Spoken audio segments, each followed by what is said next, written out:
Hi friends, Karthik Deepa சீரியலில் இன்றைக்கான promo தாங்க பார்க்க போகிறோம். அதுக்கு முன்னாடி வீடியோ ஸ்கிப் பண்ணாமல் கேளுங்க. வீடியோ பிடிச்சிருந்தா லைக் பண்ணுங்கள், ரொம்ப பிடிச்சிருந்தா ஃபாலோ பண்ணுங்கள். வாங்க ஃப்ரெண்ட்ஸ், வீடியோவில் என்ன இருந்துச்சுன்னு பார்க்கலாம். அபிராமி பார்த்தீங்கன்னா தீபாவுக்கா கோயில் ஒரு புடவை ஏல விடுவாங்க. அந்த புடவை எடுத்துக்கிட்டு அபிராமி ரம்யா வீட்டுக்கு போவாங்க, ரம்யாவோட அப்பாவை பார்க்குறதுக்கு. அப்போ அபிராமி ரம்யா கூட பேசிக்கிட்டு இருக்கும்போது அபிராமிக்கு ஒரு கால் வந்துடும். அப்போ பார்த்தீங்கன்னா அபிராமி அந்த ஃபோன் பேசுகிறதுக்காக தனியாக போயிடுவாங்க.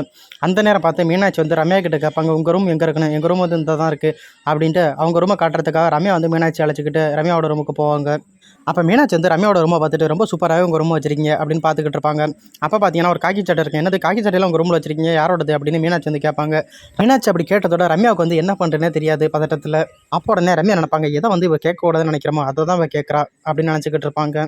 அப்போ உடனே மீனாட்சி சொல்லுவாங்க, இது யாரோட சட்டைன்னு எனக்கு தெரியும், நான் சொல்லுவோம் அப்படின்னு. ரம்யா மூஞ்சில் பார்த்தீங்கன்னா ரொம்பவே பயம் வந்துடும்.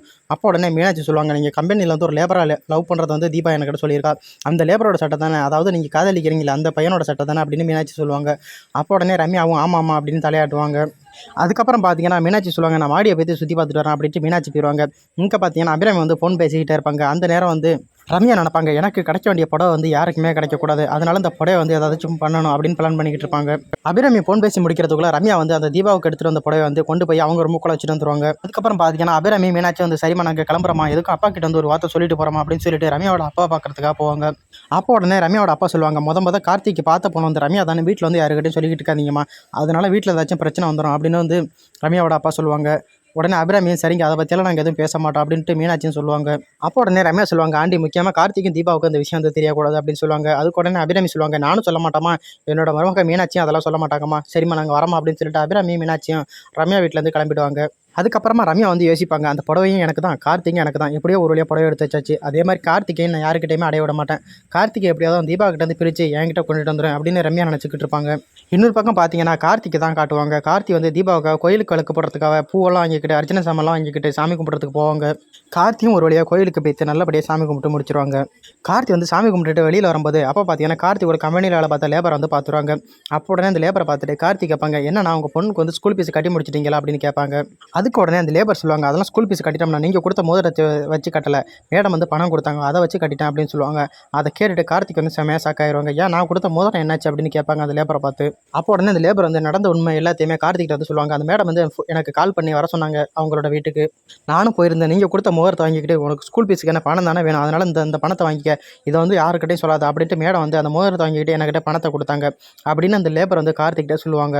கார்த்தியும் உடனே சரிங்க நீங்கள் போங்க நான் பார்த்துக்கிறேன் அப்படின்னு சொல்லிட்டு ரம்யா மேடம் எதுக்காக இதெல்லாம் வாங்கினாங்க அப்படின்னு கார்த்தி ரொம்பவே திங்க் பண்ணிக்கிட்டு இருப்பாங்க. அதுக்கப்புறம் பார்த்தீங்கன்னா ரம்யாவை தான் காட்டுவாங்க. அபிராமி தீபாவுக்கா கோயிலில் ஒரு சேரி எடுத்துகிட்டு போனாங்கல்ல, அதை ரம்யா அவங்க மேலே போட்டுக்கிட்டு கண்ணாடி முன்னாடி நின்று அழகு பார்த்துக்கிட்டு இருப்பாங்க. அப்போ உடனே ரம்யா கண்ணாடி முன்னாடி நின்றுக்கிட்டு சொல்லுவாங்க, ஏ தீபா, இந்த புடவை மட்டும் உனக்கு சொந்தம் இல்லை, கார்த்தியுமே எனக்கு தாண்டி சொந்தம், இன்னும் கொஞ்சம் நாளில் உன் இடத்துல நான் இருப்பேன்டி அப்படின்னு நினச்சிக்கிட்டு இருப்பாங்க. அப்போ பார்த்தீங்கன்னா கரெக்டாக அந்த நேரத்துக்கு கார்த்தி கால் பண்ணுவாங்க. அப்போ உடனே ரம்யா நினைப்பாங்க, என்ன இப்போ தான் கார்த்திகை பற்றி நினச்சிக்கிட்டு இருந்தால் கரெக்டாக அவரே கால் பண்ணுறாரு அப்படின்ட்டு ஃபோன் எடுத்து பேசுவாங்க. அப்போ உடனே கார்த்திக் சொல்லுவாங்க, மேடம் கொஞ்சம் நேரத்துக்கு முன்னாடி உங்கள் கம்பெனியில் லேபர் வேலை பார்த்தாங்களே, அவங்கள நான் கோயிலில் மீட் பண்ண மேடம் அப்படின்னு ரம்யா கிட்ட சொல்லுவாங்க. ரம்யாவுக்கு அதை கேட்டதை வாரி தூக்கி போட்டுரும். அப்போ உடனே கார்த்திக் சொல்லுவாங்க, மேடம் நீங்கள் எனக்கு ஒரு மோதிரம் ஹிட் பண்ணிங்களே, அதை நான் அந்த ஒர்க்கர்கிட்ட கொடுத்துருந்தேன், நீங்கள் பார்த்தீங்கன்னா அந்த மோதிரத்தை வாங்கிக்கிட்டே நீங்கள் அவங்ககிட்ட பணத்தை கொடுத்தீங்களா, எதுக்காக மேடம் இதெல்லாம் பண்ணுனீங்க அப்படின்னு கார்த்திக் கேட்பாங்க ரம்யா கிட்ட. அதுக்கு உடனே ரம்யா சொல்லுவாங்க, நான் ஒருத்தவங்களுக்கு கிஃப்ட் கொடுத்தா அது அவங்க கிட்ட தான் இருக்கணும், வேற ஒருத்தவங்க கைக்கு போகிறது எனக்கு பிடிக்காது, அதனால தான் நான் அவங்ககிட்ட வாங்கிட்டு பணத்தை கொடுத்தேன், இது உங்களுக்கான மோதிரம், இது என்றைக்குமே உங்கள் கையில் தான் இருக்கணும், அதனால தான் நான் மோதிரத்தை வாங்கிக்கிட்டேன், சீக்கிரம் இந்த ரிங்கை உங்கள் கையில் கொடுப்பேன். அப்போ கார்த்தியும் ஓகே மேடம், கண்டிப்பாக நான் வாங்கிக்கிறேன் மேடம் அப்படின்னு சொல்லுவாங்க. அதுக்கப்புறம் பார்த்தீங்கன்னா கார்த்தியும் ஃபோன் வச்சுடுவாங்க. ரம்யா பார்த்தீங்கன்னா அந்த தீபாவுக்கு எடுத்து கொடுத்த புடவை ரொம்பவே ரசிச்சு பார்த்துக்கிட்டு இருப்பாங்க. அதுக்கப்புறம் பார்த்தீங்கன்னா அபிராமியும் மீனாட்சியும் காட்டுவாங்க. அவங்க ரெண்டு பேரும் ஒன்றா காரில் பேசிக்கிட்டு வந்துக்கிட்டு இருப்பாங்க.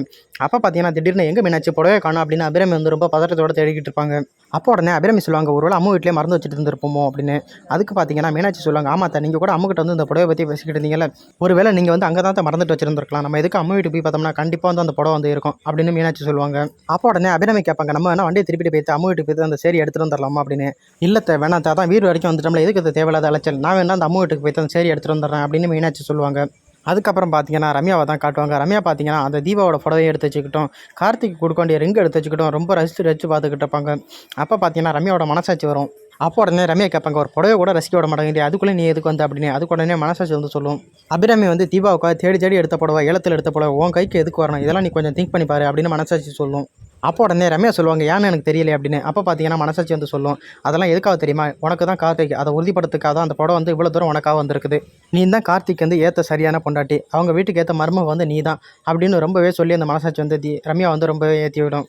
அப்புறம் பார்த்தீங்கன்னா சரியான நேரத்துக்கு மீனாட்சி வந்து ரம்யா வீட்டுக்கு வந்துருவாங்க அந்த சேரியை வாங்குறதுக்காக. மீனாட்சி வந்து காலிங் பெல் அழுத்திக்கிட்டு ரொம்ப நேரம் வெயிட் பண்ணுவாங்க. அப்போ பார்த்தீங்கன்னா வீட்டிலேருந்து யாருமே வர மாட்டாங்க. அப்போ உடனே மீனாட்சி நினைப்பாங்க என்ன வீட்டில் யாருமே இல்லை அப்படின்னு. அப்போ பார்த்தீங்கன்னா திடீர்னு ரம்யா வந்துருவாங்க டக்குன்னு. ரம்யா வந்து மீனாட்சி வந்து வீட்டுக்குள்ளே அழைச்சிக்கிட்டு போவாங்க. அப்போ உடனே மீனாட்சி சொல்லுவாங்க ரம்யா கிட்ட, திரும்ப வந்து தொந்தரவு பண்ணுறேன்னு என்னை மன்னிச்சிருங்க. நானும் அத்தையும் இங்கே வந்தோம்ல, அப்போ வந்து தீபாவுக்கு ஒரு புடவை எடுத்துகிட்டு வந்திருந்தோம் கோயில் இடத்துல. உங்கள் கிட்டோட அத்தை வந்து அதை பற்றி சொன்னாங்களே, அந்த புடவை வந்து அத்தையும் நானும் இங்கேயே மறந்து வச்சுட்டு போய்த்தான், அதை எடுக்கிறதுக்காக தான் இப்போ நான் வந்தேன் அப்படின்னு. அப்போ பார்த்தீங்கன்னா ரம்யா சொல்லுவாங்க அது மாதிரி புடவைலாம் இங்கே எதுவுமே இல்லையே அப்படின்னு. அப்போ பார்த்தீங்கன்னா ரம்யா கேட்பாங்க மீனாட்சியை பார்த்து, அந்த புடவை வந்து நீங்கள் இங்கே தான் வச்சிங்களா இல்லை வேறு எங்கேயாவது வச்சிங்களா? இல்லை நாங்கள் இங்கே தான் வச்சோம், கண்டிப்பாக வந்து அந்த புடவை வந்து இங்கே தான் இருக்கணும். அத்தை கூட இங்கே பேசிக்கிட்டு இருந்தாங்க, அப்போ கூட வந்து அந்த பேக்கில் தான் அந்த புடவை அங்கே இருந்துச்சு.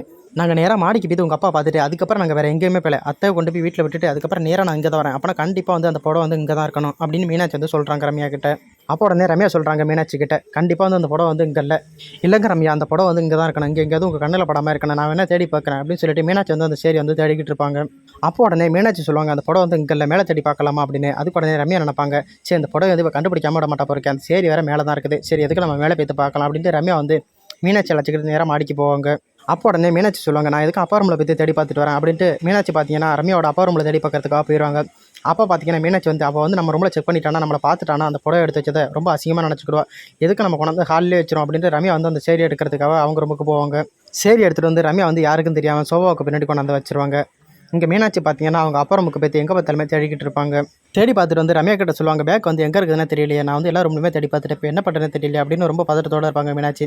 அப்போ பார்த்தீங்கன்னா சோபா பின்னாடி இருக்கும், அதை வந்து மீனாட்சி வந்து பார்த்துறாங்க. பார்த்துட்டு இந்த இருக்குது பாருங்க அப்படின்னு சொல்லுவாங்க. உடனே ரம்யாவும் ஆமாம் இந்த இருக்குது அப்படின்ட்டு ரம்யா வந்து எடுத்து மீனாட்சி கையில் கொடுப்பாங்க. அப்போ உடனே மீனாட்சி கேட்பாங்க இந்த பேக் எப்படி மேலே வந்துச்சு அப்படின்னு. அதுக்கு பார்த்தீங்கன்னா ரம்யா சொல்லுவாங்க வேலைக்காரி ஏதாவது க்ளீன் பண்ணும்போது மேலே எடுத்து வந்து வச்சிருப்பா, இல்லை சாமி புடவை காணாமல் போனால் ஏதாச்சும் தப்பாக நடக்கும்னு தோணும், அதனால தான் நான் அவ்வளோ தூரம் தேடி வந்தேன் அப்படின்னு மீனாட்சி வந்து ரம்யா கிட்ட சொல்லுவாங்க. அதுக்கப்புறம் பார்த்தீங்கன்னா ரம்யா வந்து தீபா பற்றி கேட்பாங்க மீனாட்சி கிட்ட. அப்போ உடனே தீபா சொல்லுவாங்க ரம்யா வந்து இப்போ நல்லா இருக்கு, ஆனால் என்ன கையில் தான் அடிக்கடி வலி வந்துக்கிட்டே இருக்குது.